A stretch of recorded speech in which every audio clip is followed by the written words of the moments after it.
शान्ति। आज 2078 साल जेठ 9 गते आइतबार 23/5/2021 को अव्यक्त महावाक्य रिवाइज डेट छ 6/1/1988। आजको मुख्य पोइन्ट दिलैदेखि ज्ञानी एवं स्नेही बनेर लिकेजलाई बन्द गर। दिलैदेखि ज्ञानी एवं स्नेही बनेर लिकेजलाई बन्द गर। आज स्नेहका सागर बाप दादा आफ्ना स्नेही बच्चाहरूसँग मिल्नको लागि आउनु भएको छ। यो रुहानी स्नेह परमात्मा स्नेह निस्वार्थ र सच्चा स्नेह हो। यो सच्चा दिलको स्नेहले तिमी सर्व आत्माहरूलाई सारा कल्प स्नेही बनाइदिन्छ, किनकि परमात्मा स्नेह आत्मिक स्नेह अविनाशी स्नेह यो रुहानी स्नेह ब्राह्मण जीवनको फाउन्डेसन हो। बाबाले भन्नुहुन्छ कि यो हाम्रो सच्चा दिलको स्नेहले हामी सर्व आत्माहरूलाई सारा कल्पको स्नेही बनाइदिन्छ, किनभने परमात्मा स्नेह आत्मिक स्नेह अविनाशी स्नेह यो रुहानी स्नेह ब्राह्मण जीवनको फाउन्डेसन हो। रुहानी स्नेहको अनुभव छैन भने ब्राह्मण जीवनको सच्चा आनन्द हुँदैन। यदि हामी रुहानी स्नेहको हामीमा अनुभव छैन भने यो कुनै ब्राह्मण जीवनको सच्चा आनन्दको अनुभव हुन सक्दैन। यदि स्नेह छैन भने परमात्मा स्नेह जस्तो सुकै पतित आत्मालाई पनि परिवर्तन गर्ने चुम्बक हो, परिवर्तन हुने सहज साधन पनि हो। स्नेह अधिकारी बनाउने रुहानी नशाको अनुभव गराउने आधार हो। स्नेह अधिकारी बनाउने र रुहानी नशाको अनुभव गराउनेको आधार हो। स्नेह छ भने ब्राह्मण जीवन रमणीक हुन्छ। स्नेह छैन भने ब्राह्मण जीवन पनि सुक्खा र निरस हुन्छ, मेहनतको हुन्छ। परमात्मा स्नेह दिलको स्नेह हो। लौकिक स्नेहले दिललाई टुक्रा टुक्रा पारिदिन्छ, किनकि बाँडिन्छ। अनेकसँग स्नेह निर्वाह गर्नुपर्छ। अलौकिक स्नेहले दिलको अनेक टुक्रालाई जोडिदिन्छ। एक बाबासँग स्नेह गर्यौ भने सर्वको सहयोगी स्वतः बन्छौ, किनकि बाबा बीज हुनुहुन्छ। लौकिक सम्बन्धीसँग लौकिकको स्नेहले दिललाई के गर्छ त टुक्रा टुक्रा पारिदिन्छ। हरेकमा त्यो स्नेह बाँडिएको हुन्छ। तर हामीले एक बाबासँग स्नेह राख्छौँ भने सबैको सहयोगी स्वतः बन्छौँ, किनभने एक बाबा नै बीज रूप हुनुहुन्छ। त्यसैले बीजमा पानी राख्नाले सबै पातहरूलाई पानी स्वतः मिल्छ। पातमा पानी राख्ने आवश्यकता पर्दैन। जसरी कुनै बिरुवाको बीजमा पानी राख्यौँ भने सबै पातहरूलाई पनि ती बीजको पानीले नै काम गर्यो, जराको पानीले काम गरेको हुन्छ। पातमा राख्नुपर्ने आवश्यकता हुँदैन। त्यस्तै एक बाबासँग हामीले दिलको स्नेह राख्छौँ भने अन्य आत्माहरूको स्नेह र सहयोग स्वतः प्राप्त हुन्छ। त्यसै गरी रुहानी बाबासँग स्नेह जोड्नु अर्थात् सर्वको स्नेही बन्नु हो। त्यसैले दिल टुक्रा टुक्रा हुँदैन। स्नेहले हरेक कार्यलाई सहज बनाइदिन्छ, अर्थात् मेहनतबाट छुटाइदिन्छ। जहाँ स्नेह हुन्छ त्यहाँ याद स्वतः र सहज हुन्छ। जहाँ स्नेह, जहाँ प्यार हुन्छ त्यहाँ याद स्वतः र सहज हुन्छ। स्नेहीलाई बिर्सन मुस्किल हुन्छ, याद गर्न मुस्किल हुँदैन। चाहे जतिसुकै ज्ञान अर्थात् समझ बुद्धिमा होस्, तर यथार्थ ज्ञान स्नेह सम्पन्न ज्ञान हुनुपर्छ। यदि ज्ञान छ तर स्नेह छैन भने त्यो रुखो ज्ञान हुन्छ। बाबाले भन्नुहुन्छ कि चाहे जतिसुकै ज्ञान अर्थात् समझ बुद्धिमा होस्, जतिसुकै ज्ञान होस्, तर पनि यथार्थ रूपमा ज्ञानको स्नेह सम्पन्न ज्ञान हुनुपर्छ। यदि ज्ञान छ तर स्नेह छैन भने पनि त्यो रुखो ज्ञान हुन जान्छ। स्नेहले सर्व सम्बन्धलाई दिलबाट अनुभव गराउँछ। केवल ज्ञानी जो हुन्छ उसले दिमागले याद गर्छ र स्नेहीले दिलबाट याद गर्छ। केवल नाम मात्रको ज्ञानी छ भने उसले दिमागले मात्रै बाबालाई याद गरेको हुन्छ, र जो सच्चा दिलले स्नेहीले फेरि बाबालाई दिलबाट याद गर्छन्। दिमागले याद गर्नेलाई यादमा, सेवामा, धारणामा मेहनत गर्नुपर्छ। उसले मेहनतको फल खान्छ र यसले प्यार मोहब्बतको फल खान्छ। जहाँ स्नेह छैन, दिमागी ज्ञान छ भने ज्ञानको कुरामा पनि किन, के, कसरी भनेर दिमाग लडिरहन्छ र आफैसँग लडाई भइरहन्छ। व्यर्थ संकल्प धेरै चल्छन्। जहाँ किन र के हुन्छ त्यहाँ प्रश्नहरूको लाइन लाग्छ, र जहाँ स्नेह हुन्छ त्यहाँ युद्ध होइन, लवलीन हुन्छ, समाहित हुन्छ। जहाँ किन र के को अनेक प्रकारको प्रश्नहरूको, जहाँ किन र के हुन्छ त्यहाँ अनेक प्रश्नहरूको लाइन लागेको हुन्छ, र जहाँ फेरि स्नेह हुन्छ त्यहाँ युद्ध होइन कि लवलीन स्थिति हुन्छ र समाहित हुन्छ। जोसँग दिलको स्नेह हुन्छ त्यहाँ स्नेहको कुरामा किन, के भन्ने प्रश्न उठ्दैनन्। जसरी पुतलीले ज्योतिको स्नेहमा किन, के भन्दैनन्, न्यौछावर हुन्छन्, त्यसै गरी परमात्मा स्नेही आत्मा पनि स्नेहमा समाहित भएका हुन्छन्। कति बच्चाहरूले बाबासँग रुहारिहान गर्दा गुनासो गर्छन्, भन्छन् ज्ञान त बुद्धिमा छ, ब्राह्मण पनि बन्यौं, आत्मालाई पनि चिन्यौं, बाबालाई पनि पूरा चिन्यौं, सम्बन्धको पनि ज्ञान छ, चक्रको पनि ज्ञान छ, रचयिता र रचनाको पनि सारा ज्ञान छ, तैपनि याद किन सहज हुँदैन? आनन्दको, शक्तिको, शान्तिको सदा अनुभव किन हुँदैन? मेहनतले मात्र किन याद आउँछ? निरन्तर याद किन रहँदैन? बारम्बार याद गर्न किन भुलिन्छ? कतिपय बच्चाहरूले बाबासँग कुरा गर्दा यसो गुनासो गर्छन् कि बाबा ज्ञान त सबै कुरा थाहा छ, सबै कुरा हामीले थाहा पायौँ, आत्मालाई चिन्यौँ, बाबालाई चिन्यौँ, सम्बन्धको ज्ञान, चक्रको ज्ञान, रचयिता र रचनाको सम्पूर्ण ज्ञान छ, तर पनि बाबाको याद गर्न यति धेरै मुस्किल हुन्छ। किन? मेहनतले मात्र याद आउँछ, निरन्तर बाबाको याद रहन सक्दैन। बारम्बार याद गर्न किन भुलिन्छ भनेर यस्तो गुनासो गर्ने बच्चाहरूले।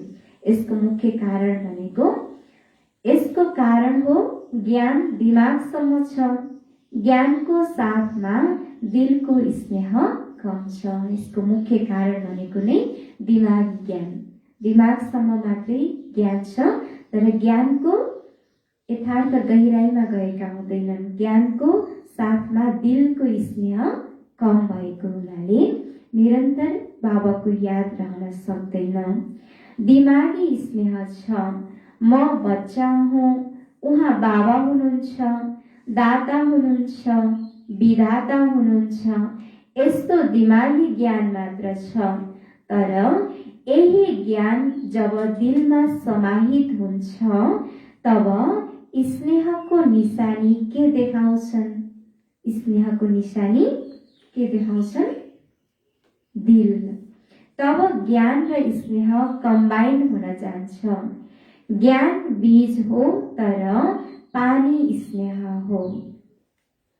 यदि बीजलाई पानी मिलेन भने फल दिँदैन। ज्ञान भनेको बीज हो तर पानी भनेको स्नेह हो। यदि बीजलाई पानी मिलेन भने त्यसबाट कुनै फल मिल्न सक्दैन। त्यस्तै ज्ञान छ तर दिलको स्नेह छैन भने प्राप्तिको फल मिल्दैन। त्यसैले मेहनत लाग्छ। ज्ञान छ तर दिलको प्यार छैन, दिलको स्नेह छैन भने त्यसबाट कुनै प्राप्तिको फल मिल्न सक्दैन। त्यसैले त्यसमा नै मेहनत लाग्छ। स्नेह अर्थात् सर्व प्राप्तिको, सर्व अनुभवको सागरमा समाहित। स्नेह अर्थात् सर्व प्राप्तिको, सर्व अनुभवको सागरमा समाहित। जसरी लौकिक दुनियाँमा पनि हेर स्नेहको सानो उपहारले पनि कति प्राप्तिको अनुभव गराउँछ। तर स्वार्थको सम्बन्धले लेनदेन गर्यौं भने करोडौं दिए पनि त्यो करोड पाएर पनि सन्तुष्टता हुँदैन। कुनै न कुनै कमी फेरि पनि निकालिरहन्छन्। यस्तो हुनुपर्छ, उस्तो गर्नुपर्छ। आजकल कति खर्च गर्छन्, कति सो गर्छन्, तर फेरि पनि स्नेहले समीप ल्याउँछ वा टाढा पुर्याउँछ। करोडको लेनदेनले त्यति सुखको अनुभव गराउँदैन जति दिलको स्नेहको एउटा सानो चिजले सुखको अनुभूति गराउँछ। बाबाले भन्नुहुन्छ कि कसैसँग करोडौंको लेनदेन गरेर गर्दा पनि त्यति खुसीको सुखको अनुभव हुँदैन जति दिलको स्नेहले एउटा सानो चिज, सानो उपहार किन नहोस्, त्यो चिजले जति सुखको अनुभूति हुन्छ त्यति करोडौंको लेनदेनले हुन सक्दैन। एउटा सानो दिलको स्नेहको सानो चिजले पनि कति धेरै सुखको अनुभूति गराएको हुन्छ। किनकि दिलको स्नेहले हिसाब किताबलाई पनि चुक्ता गराउँछ। स्नेह यस्तो विशेष अनुभूति हो। त्यसैले आफूले आफैसँग सोध, ज्ञानको साथमा दिलको स्नेह छ? दिलमा लिकेज त छैन? जहाँ लिकेज हुन्छ त्यहाँ के हुन्छ? यदि एक बाबा सिवाय अरू कसैसँग संकल्प मात्रमा पनि स्नेह छ, चाहे व्यक्तिसँग, चाहे वैभवसँग, व्यक्तिको पनि चाहे शरीरसँग स्नेह होस्, चाहे उसको विशेषतासँग होस्, हदको प्राप्तिको आधारले होस्, तर विशेषता दिने को हुनुहुन्छ? प्राप्ति गराउने को हुनुहुन्छ? कुनै पनि प्रकारले स्नेह अर्थात् लगाव चाहे संकल्पमा मात्र होस्, चाहे बाढीमा मात्र होस् वा कर्ममा होस्, यसलाई लिकेज नै भनिन्छ। कुनै पनि प्रकारले स्नेह अर्थात् लगाव चाहे संकल्पमा मात्र होस्, चाहे बाढीमा मात्र होस् वा कर्ममा मात्र होस्, यसलाई नै लिकेज भनिन्छ। कति बच्चाहरूले भोलापनमा भन्छन् लगाव छैन तर राम्रो लाग्छ, चाहना छैन तर याद आउँछ। तर लगावको निशानी हो संकल्प, बोली र कर्मबाट झुकाव। त्यसैले यस्तो लिकेज हुने कारणले शक्ति बढ्दैन। लगाव छैन तर राम्रो लाग्छ, चाहना छैन तर याद आउँछ, यो भन्नु पनि एउटा लगावको निशानी हो। लगावको निशानी भनेको नै संकल्प, बोली र कर्मबाट झुकाव। त्यसैले यस्तो लिकेज हुनको कारणले गर्दा नै हामीमा शक्ति बढ्दैन र शक्तिशाली नभएको कारणले बाबालाई याद गर्न मेहनत लाग्छ र मेहनत भएको कारणले सन्तुष्टता हुँदैन। जहाँ सन्तुष्टता हुँदैन त्यहाँ अहिले भर्खरै यादको अनुभूतिद्वारा मस्तीमा मस्त हुन्छन् र अहिले भर्खरै फेरि निराश हुन्छन्, किनकि लिकेज हुने भएको कारणले शक्ति थोरै समयको लागि भरिएको हुन्छ, सदा रहँदैन। त्यसैले सहज निरन्तर योगी बन्न सक्दैनन्। त्यसैले चेक गर, कुनै व्यक्ति वा वैभवमा लगाव त छैन, अर्थात् लिकेज त छैन। यस्तो लिकेजले लभलीन स्थितिको अनुभव गराउँदैन। वैभवको प्रयोग गर्न त गर, तर योगी बनेर प्रयोग गर। यस्तो नहोस् जेलाई तिमीहरूले आरामको साधन सम्झिएका छौ त्यसले मनको स्थितिलाई बेआराम गराओस्, किनकि कति बच्चाहरूले वैभवको वशमा भएर मनको लगावलाई चिन्न सक्दैनन्। रोयल भाषामा यही भन्छन्, हठ योगी होइनौ, सहज योगी हौ।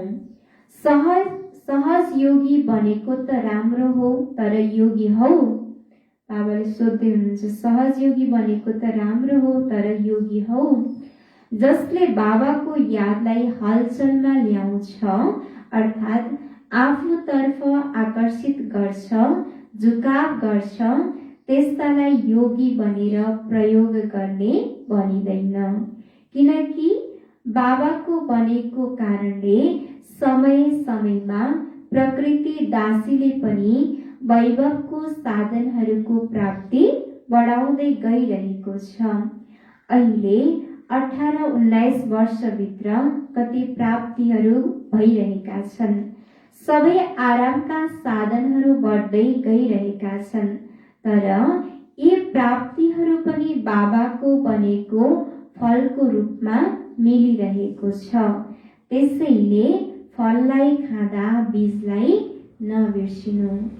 बाबाले भन्नुहुन्छ कि अहिले यो केही वर्षभित्रमा नै धेरै प्राप्तिहरू बनिरहेको छ, सुविधाको साधनहरू मिलिरहेको छ र सबै आरामका साधनहरू बढ्दै गइरहेका छन्, तर यी प्राप्तिहरू पनि हामी बाबाको बच्चा बनेको फलको रूपमा हामीलाई मिलिरहेको छ, यस्तो हामीले सम्झनु छ। र त्यसैले फललाई खाँदा बीजलाई बिर्सनु हुँदैन। थोरै समयको लागि यी साधनहरू बढ्दै जान्छन्। हामीले कुनै साधनलाई युज गर्दाखेरि फेरि बाबालाई बिर्सिनु हुँदैन, त्यसको उपयोग त गर्नु छ, तर फेरि साथसाथै बाबालाई पनि याद गर्नु छ। थोरै समयको लागि यी साधनहरू बढ्दै जान्छन्, तर आराममा आएर रामलाई नबिर्सिनु। सुविधाको साधन मिलेपछि आराममा आएर फेरि एक रामलाई बिर्सिनु हुँदैन। सच्चा सीता रहनु। मर्यादाको रेखाबाट संकल्प रूपी औँला पनि ननिकाल्नु, किनकि यी साधनहरूलाई साधना बिना प्रयोग गर्यौ भने सुनको हरिणको काम गर्नेछन्। त्यसैले व्यक्ति वा वैभवको लगाव र झुकावबाट सदा आफूलाई सुरक्षित राख्नु, नत्र बाबाको स्नेही बन्नुको सट्टा सहज योगी बन्नुको सट्टा कहिले सहयोगी, कहिले सहजयोगी, कहिले वियोगी दुवै अनुभव गरिरहनेछौ। कहिले याद, कहिले फरियाद, यस्तो अनुभूतिमा रहनेछौ र गुनासो पनि कहिल्यै पूरा हुने छैन। व्यक्ति तथा वैभवको झुकावको निशानी एक त सुनाए, कहिले सहजयोगी, कहिले योगी, कहिले फरियादी।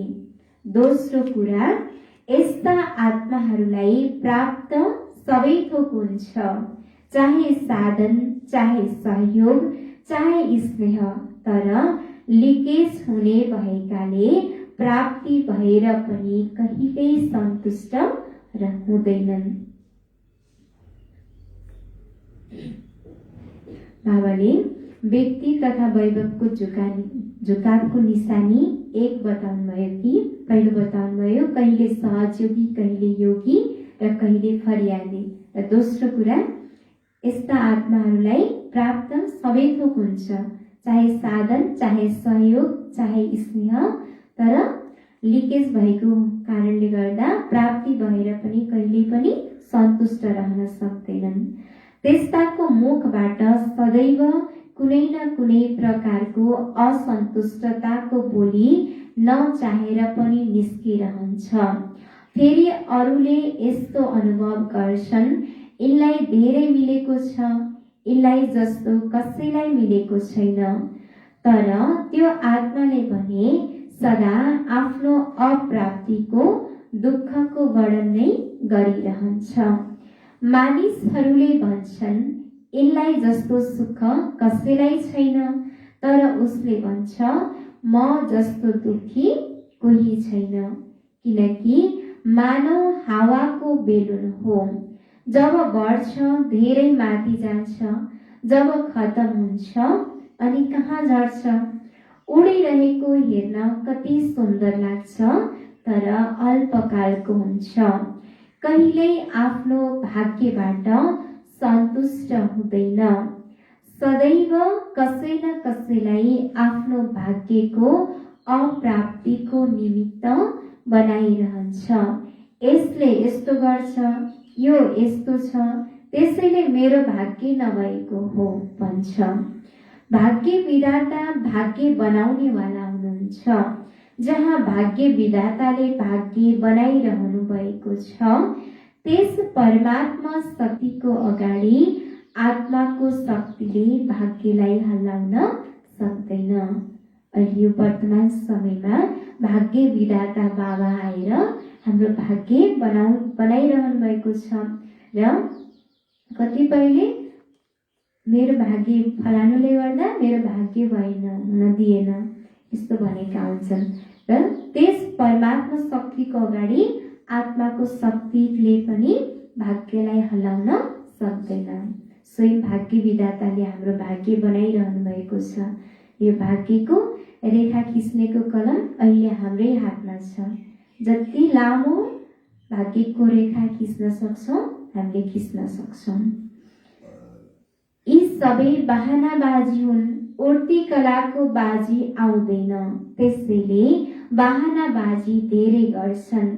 यसमा सबै होसियार छन्, त्यसैले चेक गर, चाहे स्नेहले झुकावोस्, चाहे हिसाब किताब चुक्तु भएको कारणले झुकाव भएको होस्। जोसँग ईर्ष्या वा घृणा हुन्छ त्यहाँ पनि झुकाव हुन्छ। जोसँग ईर्ष्या र घृणा हुन्छ त्यहाँ पनि झुकाव हुन्छ। बारम्बार उही याद आइरहन्छ। बस्छौ योगमा बाबाको याद गर्न, तर याद आउँछ घृणा वा ईर्ष्यावाला। सोध्छौ म स्वदर्शन चक्रधारी हुँ, चल्छ परदर्शन चक्र। यसरी झुकाव दुवै तर्फकोले तल ल्याउँछ। त्यसैले दुवैलाई चेक गर। फेरि बाबाको अगाडि अनुरोध गर्छन्, त्यसो त म धेरै असल छु, केवल यो एउटा मात्र कुरा यस्तो छ, यसलाई हजुरले मेटाइदिनुहोस्। बाबा मुस्कुराउनुहुन्छ, भन्नुहुन्छ हिसाब बनायो आफूले र चुक्ता गर्ने बाबाले। कतिपय बच्चाहरूले भन्छन् झुकावले, कतिपय बच्चाहरूले बाबाको अगाडि अनुरोध गर्छन् कि म धेरै असल छु, केवल यो एउटा कुरा मात्रै यस्तो छ, यसलाई हजुरले नै मेटाइदिनुहोस्, मेरो यो बानी हजुरले नै मेटाइदिनुहोस् भनेर भनिदिन्छन्। र बाबाले मुस्कुराउँदै भन्नुहुन्छ कि हिसाब किताब बनायौ तिमीले, फेरि त्यो हिसाब किताब चुक्ता गर्ने मैले भन्नुहुन्छ बाबाले। चुक्ता गरौँ यो कुरा ठिक छ, तर चुक्ता गरिदिनुहोस् यो कुरा ठिक छैन। बाबालाई मेरो हिसाब किताब चुक्ता गरिदिनुहोस् भनेर भन्नु छैन, किनभने त्यो हिसाब किताब बनाउने भनेको पनि हामी आफैले हो र चुक्ता गर्ने भनेको पनि हामी आफैले नै हो। जस्तो कर्म गर्छौँ त्यही अनुसारको फल भोग्नु नै पर्ने हुन्छ। बनाउने समयमा बाबालाई बिर्स्यौ र चुक्ता गर्ने समयमा बाबा बाबा भन्छौ। करण कलावन हार गराउनको लागि बाँधिनु भएको छ, तर गर्न त तिमीहरूले नै पर्छ। त्यसैले सुन्यौ बच्चाहरूको के समाचार बाप दादाले हेर्नुहुन्छ। सार के भयो? केवल रुखो ज्ञानी नबन, दिमागको ज्ञानी नबन, दिलको ज्ञानी र स्नेही बन। लिकेजलाई चेक गर, बुझ्यौ? हामी केवल रुखो ज्ञानी बन्नु छैन, दिमागको ज्ञानी बन्नु छैन, दिलको ज्ञानी र दिलको स्नेही बन्नु छ। लिकेजलाई चेक गर्नु छ। 18 जनवरी आइरहेको छ नि, त्यसैले अहिलेबाटै स्मृति दिलाइरहनु भएको छ।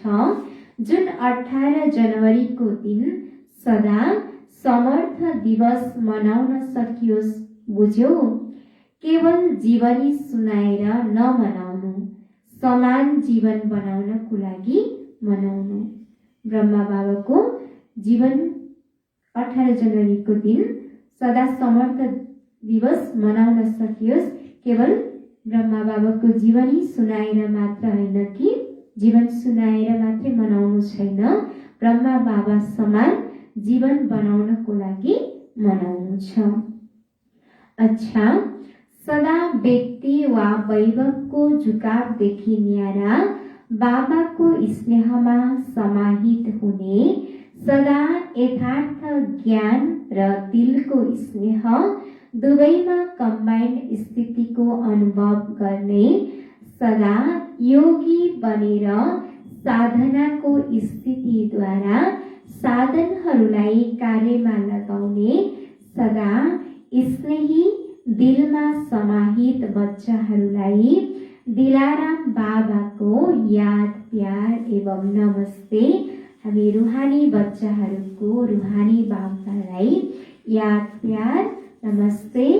गुड मर्निङ बाबा, गुड मर्निङ, नमस्ते नमस्ते।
ओम शान्ति। यो छ पार्टीहरूसँग अव्यक्त बापदादाको भेटघाट। आफूलाई डबल हिरो सम्झन्छौ, हिरा तुल्य जीवन बन्यो, त्यसैले हिरा समान बन्यो र सृष्टि ड्रामामा सुरुदेखि अन्त्यसम्म हिरो पार्ट खेल्नेवाला हौ, त्यसैले डबल हिरो बन्यो नि। कुनै पनि हदको ड्रामामा पार्ट खेल्ने हिरो कलाकार हुन्छ, तर डबल हिरो कोही पनि हुँदैन। तर तिमीहरू डबल हिरो हौ। बाबाको साथमा पार्ट खेल्नु यो कति ठुलो भाग्य हो। त्यसैले सदा यो श्रेष्ठ भाग्यलाई स्मृतिमा राखेर अगाडि बढिरहेका छौ नि। बाबाले भन्नुहुन्छ कि कुनै हदको ड्रामामा पार्ट खेल्ने हिरो कलाकार हुन्छ, तर डबल हिरो कोही पनि बन्न सक्दैन। तर हामी बच्चाहरू डबल हिरो हौँ, किनभने अहिले हामी बाबाको साथमा पार्ट खेलिरहेका छौँ। यो पनि कति ठुलो भाग्यको कुरा हो। त्यसैले सदा यो श्रेष्ठ भाग्यलाई स्मृतिमा राखेर अगाडि बढिरहेका छौँ। रोकिनेवाला त होइनौ नि, जो थाक्दैन ओ रोकिँदैन, बढिरहन्छ। तिमीहरू रोकिनेवाला हौ वा थाक्नेवाला हौ। एक्लो भएमा थाक्छौ, बोर भएमा थाक्छौ, तर जहाँ साथ हुन्छ त्यहाँ सदा उमङ्ग उत्साह हुन्छ। जो पनि यात्रामा जाँदा के गर्छन्? सङ्गठन बनाउँछन् नि। किन बनाउँछन्? सङ्गठनले साथले उमङ्ग उत्साहमा अगाडि बढ्दै जान्छन्। त्यसै गरी तिमीहरू पनि रुहानी यात्रामा सदा अगाडि बढिरहनु छ, किनकि बाबाको साथ, ब्राह्मण परिवारको साथ कति राम्रो छ। हामी रुहानी यात्रामा सधैँ अगाडि बढिरहनु छ, किनभने यस यात्रामा बाबाको पनि साथ हामीलाई मिलेको छ भने ब्राह्मण परिवारको साथ पनि मिलेको छ। यदि कोही राम्रो साथी भयो भने कहिल्यै पनि बोर हुँदैन, थाकिँदैन र यसरी सदा अगाडि बढ्नेहरू सदा हर्षित पनि रहन्छन्, सदा खुसीमा नाचिरहन्छन्। त्यसैले त उन्नति गरिरहेका छौँ नि। उन्नति गर्नु नै छ, किनकि जुन कुनामा बिछोडिएका बच्चाहरू छन् त्यहाँ ती आत्माहरू समीप आउनु नै छ। त्यसैले सेवामा पनि वृद्धि भइरहन्छ। जतिसुकै चाहना होस्, शान्त भएर बसौँ भन्ने तर बस्न सक्दैनौँ। सेवाले बस्न दिँदैन, अगाडि बढाउँछ, किनकि जुन आत्माहरू बाबाका थिए तिनीहरू बाबाका फेरि बन्नु नै छ। अच्छा, यो छ मुख्य भाइजीहरूसँग अव्यक्त बापदादाको भेटघाट। पाण्डवले सोध्छन्, शक्तिहरूलाई मौका राम्रो मिल्छ, दादी बन्न राम्रो हो। तर पाण्डवहरू यदि प्लानिङ बुद्धि भएनन् भने शक्तिहरूले मात्रै के गर्छन्? अन्तिम जन्ममा पाण्डव बन्नु पनि कम कुरा होइन, किनकि पाण्डवहरूको विशेषता त ब्रह्मा बाबाको साथमा नै रहनु हो। त्यसैले पाण्डवहरू कम छैनन्। पाण्डवहरू बिना शक्तिहरू छैनन्, शक्तिहरू बिना पाण्डवहरू छैनन्। चतुर्भुजका दुई भुजा उनीहरू हुन् र दुई भुजा यिनीहरू हुन्। चतुर्भुजका दुई भुजा पाण्डवहरू र चतुर्भुजका दुई भुजा शक्तिहरू। त्यसैले पाण्डवहरूको विशेषता आफ्नो छ। निमित्त भएर सेवा गर्ने अवसर यिनीहरूलाई मिलेको छ, त्यसैले यिनीहरूले गर्छन्। बाँकी सदा पाण्डवहरूको लागि शक्तिहरूको र शक्तिहरूको लागि पाण्डवहरूको स्नेह छ, रिगाड छ र सदा रहन्छ। शक्तिहरूले पाण्डवहरूलाई अगाडि राख्छन्, यसैमा सफलता छ, र पाण्डवहरूले शक्तिहरूलाई अगाडि राख्छन्, यसमा पनि सफलता छ। शक्तिहरूले पाण्डवहरूलाई अगाडि राख्छन्, यसमा पनि सफलता छ भने पाण्डवहरूले शक्तिहरूलाई अगाडि राख्छन्, यसमा पनि सफलता छ।